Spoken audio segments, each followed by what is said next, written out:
All right, stick with me here. Let this go full circle. You're going to feel this. This is going to make sense. You're going to like it. But we've got to let it go full circle. And we've got to start here.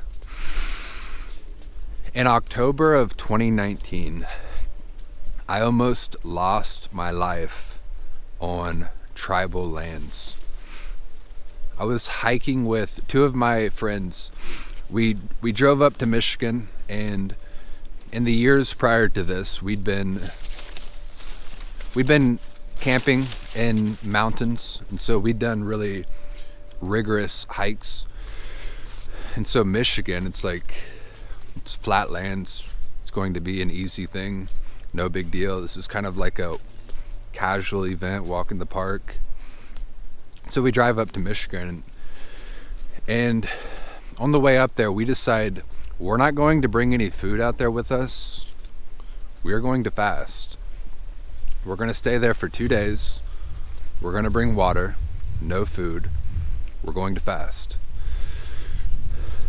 And so we park, we walk up to the trail, and after about maybe an hour of walking, we go from terrain that's flatlands to forests like this. And when we get into the forest, we start to see these signs that say, "You have entered tribal land. You are now subject to tribal law." We're like, all right, what does that mean? When did we lose American law? Where are we right now? I didn't even know this was possible. I didn't know there could be different sets of laws in America. And so we see these signs saying that we're subject to tribal law, we're on tribal lands. And we just keep walking through. We eventually arrive at a cliff after hiking for the whole first day. It was probably 6 hours for the whole first day that we were hiking. We get to a cliff. All we have is our backpacks. They've got sleeping bags in them. We set up our sleeping bags on this cliff that is overlooking the river. It's beautiful. The moon is glistening off the river. And at about 1 o'clock in the morning, we hear some people on pontoons going up and down the river. Backwoods type of people, hollering, having a good old time, but it's terrifying. This whole thing is a long story. It's a story for another time, so I'll get to what's relevant. The second day, we decide to leave the cliff, and rather than go back to the vehicle, we assume that it's going to be a loop, and so we keep going further. We had two options: go back to the vehicle or keep going on the trail. We assume it's going to be a loop, so we just keep walking, and we can feel that there's no loop happening. We're not circling around anywhere. We're going in a straight line. And eventually it's 1 o'clock in the afternoon, 2 o'clock maybe. We left at like 7 in the morning, right at sunrise. And we reach a highway. And when we get to the highway, then we're like, all right, we're not where we thought we were. Not only were we on tribal land, now we're on a highway. This thing is not looping. It's a freeway, not a highway, freeway. Let's just go back to the vehicle. So we start walking back to the vehicle, and something that I've never experienced in my life happens. Keep in mind, I've played sports my whole life. I push my body very hard.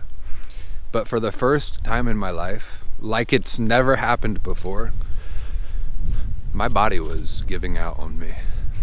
Not exhaustion, not cramps, not my spirit being broken, even my mindset being broken. My body was giving out. I felt like I was going to go through convulsions from that's what it felt like, from lack of water. And there was a point where, if you can imagine that that's a hill right here. Way down there, maybe you can see it. I was in the back of the line, me and my two friends. My two friends are walking away from me. And I'm just sitting there watching them walk away. It's not because they were leaving me, except insofar as they might need to leave me because I'm not making it. I'm sitting there, my body is going out, I see them walking away from me, and I realize in that moment that they are able to endure, and I am not able to endure. Not because of mindset, not because of spirit, not even really because of body, but because of the way I've treated my body. They both had really good nutrition. They were very disciplined with what they ate. And for a long time up to this point, I'd been eating trash. I had not been treating my body like a temple. I'd been treating my body like a garbage center, a place where you go take your garbage. Just putting garbage into me, putting garbage into my body.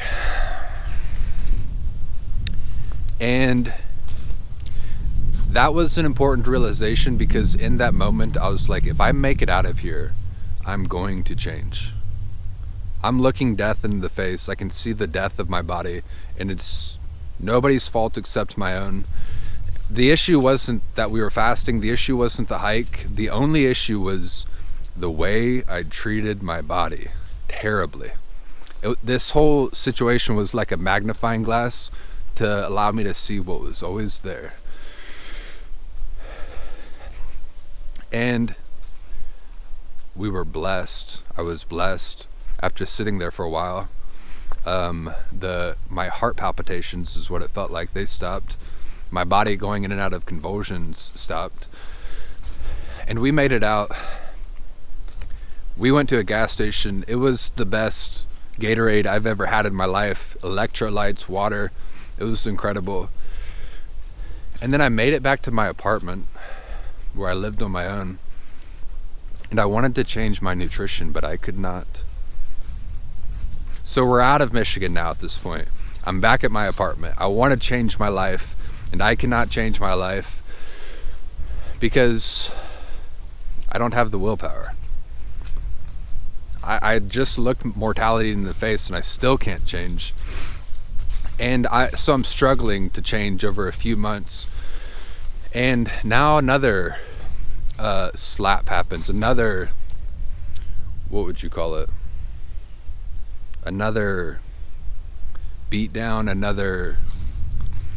sometimes something like a punishment happens, but the punishment is for your own good. It was January of 2020 now, about 3 months later. And right around New Year's, I get sicker than I've ever been in my life. I can acutely remember 3 sicknesses, one of which I was living in when I was living in my van. But this is right up there. This might be worse. It was 3 days, terrible fever, living in my apartment by myself. I moved my bed to the living room so that I could be close to the air outside, although it was cold, because I needed fresh air. And something about being I was delirious. I was in a fever dream for 3 days straight. It was that kind of situation where you have a fever and you can't think straight, and weirdly enough, you can't even sleep at night despite the fact that you're exhausted. You're like in and out of lucid dreams. And then during the day, because you didn't sleep at night, you're exhausted during the day trying to sleep. Still in and out of lucid dreams. Delirium. And I'll tell you this, it was it was caused by a sickness, yes, but it was like, flirting isn't the right word, but I was flirting with insanity. I was teetering on it, being an insane person. Not that I was going to lose my mind, but that's the nature of delirium. It's like your brain it's not grounded anymore. It's like it drifts off into the ether somewhere. It's barely even in your body. Your brain is in and out of dream states. You're half in this world and half somewhere else. And so over those 3 days, I became acutely aware of the death of my brain. And in the same way I saw the way that I'd been treating my body that had led me to the fall when I was hiking, I realized that, I don't know if you've ever experienced this, but what was happening in the delirium is songs in my head, songs repeating on a loop, and podcasts and things like that, and social media and the garbage that I'd put into my mind repeating on a loop. And I realized how terrible that I'd been treating my brain, how terrible the things were that I was addictively consuming. And I was like, man, if I ever stop being sick, I'm going to change. I'm not going to put this trash into my brain. Now it's another magnifying glass. I'm acutely aware of what I've been doing to myself. Same thing happened. I stopped being sick, and I want to change. I want to eat healthier. I want to stop getting on social media and doing these things, but I'm addicted and I can't change.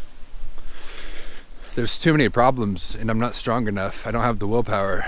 And then I'm like in and out of despair because I want to change, but I can't change. And I'm seeing the death of my body and the death of my brain and the way that I've been treating this gift of life, but I feel hopeless to do anything about it. Another beatdown. And then a month later, so many coincidences happened on one day. Everybody that I got hired at my company quit the company. I got people hired at my company and then they quit on me on February 4th, 2020. And that's my good friend's birthday. And the girl that I was dating at the time, her and I broke up. It was a long distance relationship. Certainly never been a long distance relationship. I bring that up because it wasn't the death of external things now that I'm talking about, but I felt like I was being spoken to. Like crazy things just kept happening to me, and I was supposed to go in a certain direction, but I just wasn't getting the message, and I was listening to the phone, but I couldn't put the phone down because I couldn't get the message. I didn't know what the message was, or maybe I knew what the message was and I wasn't strong enough to enact it. But in those coincidences, I could see that I wanted to live a life. I saw the inevitable death of my body. I saw the delirium and the death of my mind. I saw the way that I'd been treating myself. And I was like, if something doesn't change, I'm going to experience a worse death than all of this. Something more fundamental to who I am is going to die. My soul is going to die. I'm going to waste this gift of life. And I don't know what the consequences are going to be when I leave this earth. But I'm not confident. I'm not faithful in what is in store for me. I didn't know if there were consequences, but I wasn't optimistic about what they would be if there were. My soul was dying. And people bring up this quote of, most men live lives of quiet desperation. It was kind of like that. I could see my life, I could see where I'd become, and I saw if I stay on the same path. Again, it wasn't about the job, the company, or anything like that. It was just the entirety of the life that I was living. It wasn't mine. And two things can be true at once, which is what I've been saying, which is you are where you are supposed to be. But sometimes you've got to leave. There does reach a point where you do need to leave the place where you're at. Everything is fine. You are where you're supposed to be. But the time does come to leave, to go onward. And so I saw the shortness of my life. I saw how fragile I was. I saw the way that I'd been treating the gift, and I decided I didn't know what else to do, and I don't know where this came from, but it's obviously a very simple thing, but I was like, I can't do this long term. I can't change my nutrition long term. I have to work this job because I financially need this job. I want to be a writer, but I have to work this job. I fall into lust, and I can't help myself with women, and I get distracted by women. All of these things, I can't do it long term. The long term aspect is crushing me, but I can do it one day.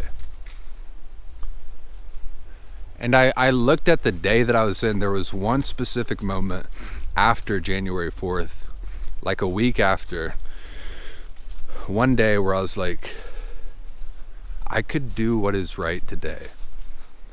I need to stop kidding myself. I need to stop lying to myself.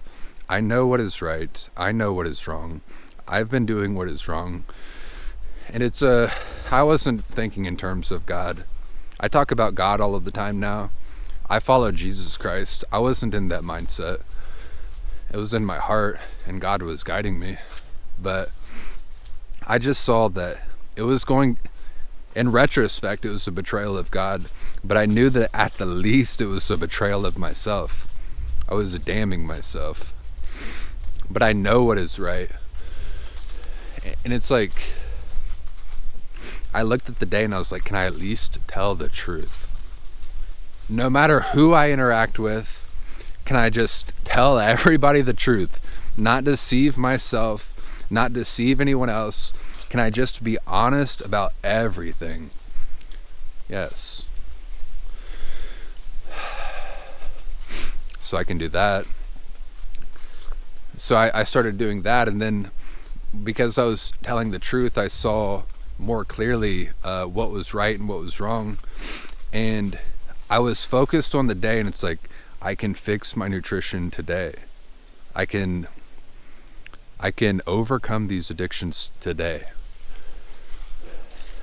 I'm addicted to sugar. Night is going to come. There's going to be hollerings in my mind because I'm an addicted person. I've got bad habits. These addictions are going to be yelling at me. It's going to be a terrifying night. But I can get through one night. I can get through one day. I can get through one night. And that's what I did. That's what I did. One day. Can I do what is right one day? Can I tell the truth for one day? Can I treat myself properly one day? And I was not looking at the future. I was not looking at the past. I did it one day. And only in retrospect can I see that it happened over the course of several days, and then several weeks, and then several months. But it did get to the point where the temptations ceased to be inside of me. And that's why this is a whole nother story as well. But the nature of this reality which we exist is so strange, because the temptations ceased to be in me. It was like a spiritual war. They were outside of me. I was being tempted with all of my bad habits, but then it started coming from other people. Strange. Not friends, not family, but just strangers. Just tempting me all of the time. And eventually I fell. Eventually I turned my attention away from what was good and right and just and living in the day. And in a way, I started living for myself again. I started living, what I'll just say, blindly. I won't say living for my bad habits. The bad habits were like a thing that was puppeting my life. And in my blindness, they overtook me. And so that answers both of these questions, which is, why am I a 30-year-old man in this position? In what way am I complicit? That is how I'm complicit. It's a reverberation. I tell this one story, but it's happened several times in my life. I just tell this one story because It's so evident if you understand the story. But it's something that's reverberated through my life, this type of fall. And that's why I'm in this position. And that story, I'm not saying it's a bad position that I'm in right now. Again, I'm grateful. But insofar as there is a direction for me to go, there is a direction for all of us to go. The solution, you are where you're supposed to be, but sometimes you've got to leave. The solution to go onward is there as well. There is a day ahead. Leave town. If you want to change your life, don't let your left hand know what your right hand is doing. Leave town. Don't tell anyone what you're doing. Don't tell anyone why you're doing it. Just go. Just go. Right. Notice I didn't tell you what I'm doing or why I'm doing it, because I've got to leave town. Not a literal town. I've got to leave town. I hope you understand. And for now, that's all that I have. Goodbye.